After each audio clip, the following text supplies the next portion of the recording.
I do not feel that I abuse my discretion when I find the defendant's motion for a new trial on the factual record before me must be denied, and it is so ordered. No new trial for convicted double murderer Alex Murdaugh. Former Supreme Court Chief Justice Jean Toal denying a petition by Murdoch's attorneys today. They were seeking a new trial based on allegations that a clerk of court had influenced jurors. Good evening and thanks for being with us for Murdoch After Hours. We're joining you with an online in-depth look at how that decision was made today. After a day-long hearing, former South Carolina Supreme Court Chief Justice Jean Toal announcing her ruling shortly after 5 o'clock today. Murdoch's lawyers wanted that new trial, saying Condon County Clerk of Court Becky Hill influenced the jury in coming up with a guilty verdict. Hill denied the claims, but Toal said Hill was not credible today. And even if she made some of the comments to jurors she's alleged to have made, the defense had failed to prove that the comments directly influenced their decision to find him guilty. I find that the clerk of court is not completely credible as a witness. Ms. Hill was attracted by the siren call of celebrity.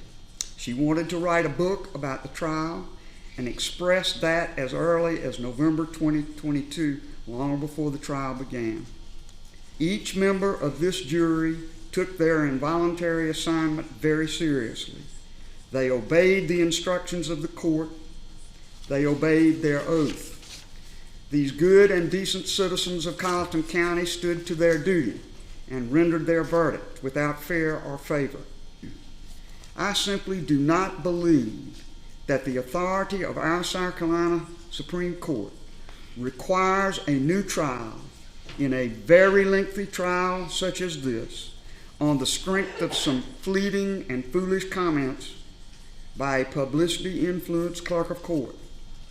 This is a matter within the discretion of the trial judge, and I am the trial judge at this moment. I do not feel that I abuse my discretion when I find the defendant's motion for a new trial on the factual record before me must be denied, and it is so ordered. Well, here's a look now at how the day unfolded. The hearing started with the judge questioning the jurors that found Murdoch guilty of killing his wife and son. One juror said that Becky Hill told jurors to note Murdoch's actions and watch him closely when he testified in his own defense. She said that this influenced her vote to find him guilty. The remaining 11 members of the jury testifying they were not influenced by anything other than the evidence in the case. Of course, today's main witness was Becky Hill. When questioned by prosecutor Creighton Waters, Hill denied making statements that would influence the jurors. Take a listen. Did you interact with any juror in an attempt to influence their view of the facts in the State v. Murdoch case? No. All right, now I want to ask you some specifics about that and some allegations that have been raised. At any time, did you tell the jury not to be fooled by evidence presented by Mr. Murdoch's attorneys? I did not. Hill also facing some tough questions from Judge Toal. Toal pointed out statements from Hill's testimony that differed from things that Hill had written in her book about the Murdoch trial. Here's part of that exchange.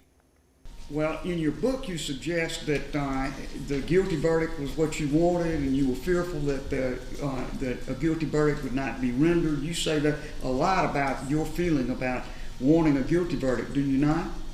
I do agree that that is said in the book, and part of that is because I think it was a guilty verdict. Well, this is that you were describing a time way before the verdict was rendered. When you wrote about those things in the book. Isn't that correct? It is, yes. And you even have something where you said your eyes met with jurors and others at Moselle, and y'all had an understanding, unspoken, that he was guilty. You said that in the book, did you not? I did say that in the book, and I would consider that part of the literary, the word that we just said. But there was nothing spoken with a juror at all at Moselle. Well, Murdoch's defense team later calling on Another witness in the case, Barnwell County Clerk Rhonda McElveen, who helped Hill during the trial. McElveen said that Hill suggested before the trial that they should write a book on the case together. Well, first of all, she said we might want to write a book because she needed a lake house and I needed to retire. And then further conversations, a guilty verdict would sell more books. And we left it at that. This was before, even in December.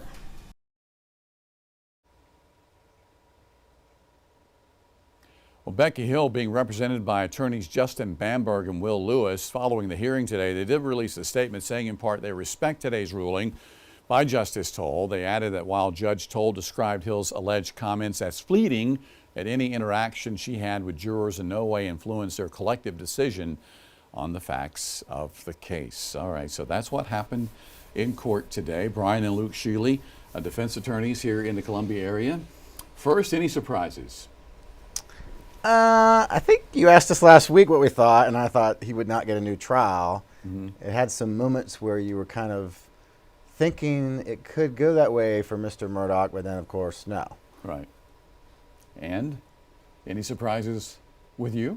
No, JR. I mean, I think the standard that Chief Justice Toal set in the status conference really, it was very narrowly tailored. I think there were some surprises with the testimony of Becky Hill.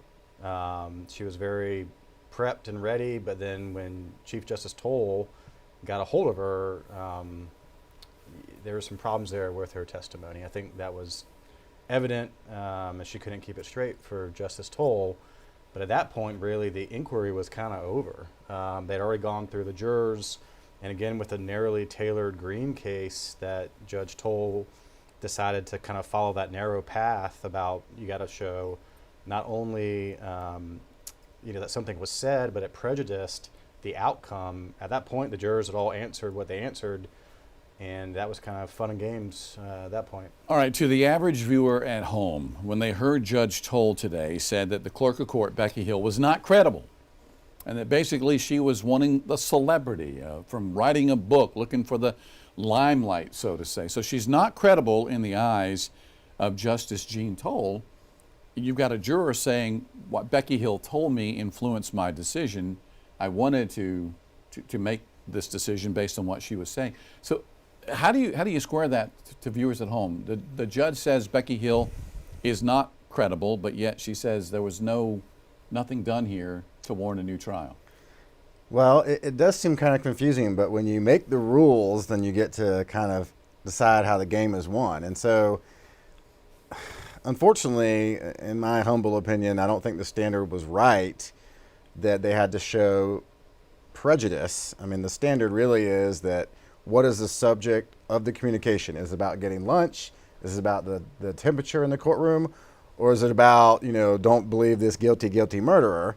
So then, she also said the burden had to be to show that the jurors felt that the outcome was different because of that contact. And it was all about juror number or letter Z today, who came in off the blocks, very excited, all the stuff that we thought we were going to hear about Becky. And then also that she influenced my opinion, that she made me feel like she thought that Murdoch was guilty. But then Justice Toal really did a great job of lawyering. She's a very experienced lawyer before a judge. And she impeached her with her affidavit that said originally that the other jurors influenced her, not Becky. And so that was the end of the inquiry. And there's tons of case law that says that doesn't matter. That's the kind of war room back in deliberations.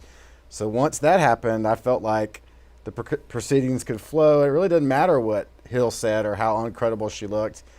The inquiry is over if it's just, if it's just a jury overwhelming you, not Becky. So it was kind of a weird situation, but I was a little dismayed by the way the game was set out. Mm-hmm. All right, so defense attorneys didn't seem surprised by this today. Alex Murdaugh, when the camera was on him after the decision was made, he was just sitting there emotionless. Do you think they saw this coming? I think they're prepared for this. I mean, there was a lot of evidence preservation that we saw, JR.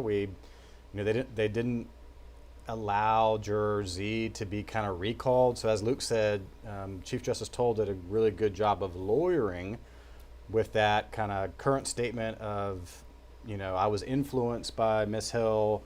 versus the affidavit that really got us this evidentiary hearing, talking about misconduct. That was the strongest affidavit that the defense had.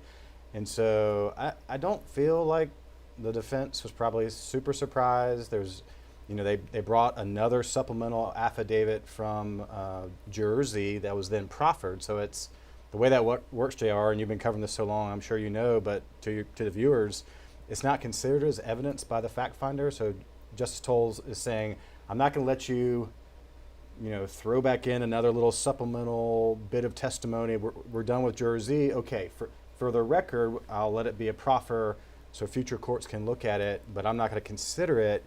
And again, their briefs were exceptional in terms of record preservation, sometimes better than the actual in-court examination. Yeah, I know Judge Toal making reference saying that, everything was just like spot on as far as what she had to go over today. Are you guys surprised that this thing wrapped up so fast? I mean, I think they had scheduled this today, maybe tomorrow, and possibly into Wednesday, but here we are. It's all wrapped up in one full day. Yes and no. I mean, it doesn't. Justice Toal, especially as a Supreme Court justice, I mean, she was all about efficiency and managing the docket, and she's very direct. And so once she decided that her questions to the jurors were going to be very limited, that really only took up about 10 minutes per juror. Less than that. Less than that. And Becky Hill was the longest. And she also precluded the so-called egg lady juror and some other witnesses that the defense had requested or even entertained. So I was a little surprised when she just took 15 minutes to review her notes and then came out with her ruling, because it's pretty easy for a judge to say, well, I'll issue my order in good time, but the world is watching, and I think lots of people probably appreciated that she gave her ruling from the bench. So, but you got 2 other days that were reserved that weren't needed. Earlier today, there was one incident that happened in court, which when I saw it, I'm like, this can't be good. The jurors that were going to be questioned were actually in another room watching the proceedings on their cell phones. How does that not play into this? It's not a good look, JR. We had the one juror X, I believe, who testimony was taken Friday very carefully. There was no live streaming. It was the reporters were embargoed, as you know, JR. They weren't allowed to even discuss what the questions were, for fear that the other jurors would kind of give a heads up of what kind of line of inquiry was coming. And so then to have something as rudimentary as, jurors, and in any kind of jury trial, even this was not a jury trial, it's very common for jurors to kind of give their phones to the bailiffs as they go into the jury rooms so you're not being influenced. So in a evidentiary proceeding about improper influence, the first witness out of the gate, the other jurors are watching it, so it just wasn't a good look. It was, and then you think about the jurors that were looking at it, where they lie in terms of the questioning. So it was a kind of compounded error upon error. I'm sure everybody wanted a redo on that. Right. Well, the former Chief Justice said that she read the transcript of the case. She had gone over it from start to finish. She agreed with Judge Clifton Newman that the evidence was overwhelming in this case. She told that to everyone in court today, shortly after making her decision. That's a long transcript to go over for a judge in this case. She's well versed in what happened with Alex Murdaugh and his wife and son now. Oh yeah, I mean, that would have taken her a long time. She was definitely prepared for this job. There was no way she was going to get up here and not be prepared for any angle of it. I don't even know that it was necessary for her to read the entire trial, because most of what's at issue is behind the scenes allegations of communications, but she definitely was super thorough and knew all the ins and outs and wasn't going to be caught, sitting on her hands in any type of way. And in terms of whether I agree with her or not about the way she set the standard that ultimately decided this case, she certainly represented South Carolina well in terms of, a commanding, thoughtful, very deliberate judge who I think shone on the stage today. What happens now? Are there any legal recourses for Alex Murdaugh and his defense team? Absolutely. And this will be another avenue for the appellate courts. This evidentiary hearing was granted in part based on the affidavits and the credible evidence presented by the defense. We've now had the evidentiary hearing. There's certainly, at one point, former Chief Justice Toal referring to the Green case. This was in the very beginning of the proceeding today. I think Harpootlian was saying something about kind of you set that standard, and she didn't want to get into re-litigating that. They did that at the status conference, but she kind of indicated that, you know, our appellate courts in South Carolina will have plenty of time to consider, you know, how we deal with the U.S. Supreme Court and some of these other cases saying that you just have to show something was said that was about the merits of the case and not actually show prejudice. So she kind of previewed a long appellate road, JR, and so this is, you know, the appellate system will be starting up again, and this will be just another avenue, maybe one of the defense team's best avenues. I think the defense team released a statement after the decision today saying their focus now is going to be finding the real killers in this case. What? That we have after discovered evidence, cases and rules in South Carolina? Which is what this was all about. I mean, so yeah, I mean, this is in a perfect world, if they've got real credible evidence of the real killer, then I'm sure that could be investigated by the defense team in combination with their appellate efforts, but Right. you know. Well, the jury's saying the real killer is Alex Murdaugh. Sure. All right, so what happens with Becky Hill here now? Is she going to face any kind of legal consequences here? She's disgraced. Usually when you're a witness for the government to help them in something they really care about, such as keeping this conviction for Mr. Murdoch, you don't then get indicted by the government. But, you know, there's a federal scope or view of this that could see her in some hot water. But I would say no. I think she's just going to be disgraced. But unless I read something about her cell phone finally being turned over and analyzed, and unless there's something real smoking about that, I mean, it's not going to be about her job here. Now, she might have something else going on with her son that gets her in a little hot water, but I don't think she'll be punished after helping the government in this particular situation. Right, because I believe before today's hearing, we had heard that there was a couple of investigations underway involving Becky Hill, have we not?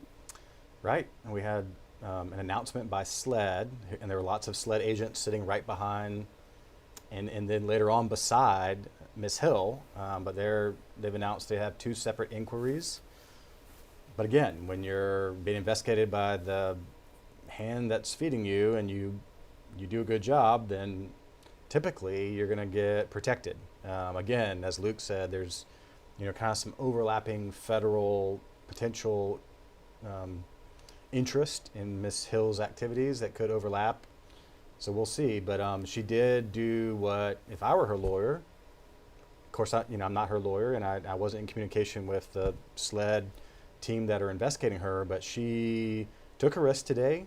It so far has worked in her favor in terms of the Attorney General's office kind of continuing to have that conviction for Alex Murdaugh secured, but you've got one of the most experienced, smartest, and well thought of lawyers in our state saying, I don't find her credible. Right. A lot of people coming from across the state today and across the Midlands wanting to be in the courtroom for this hearing. Here we are.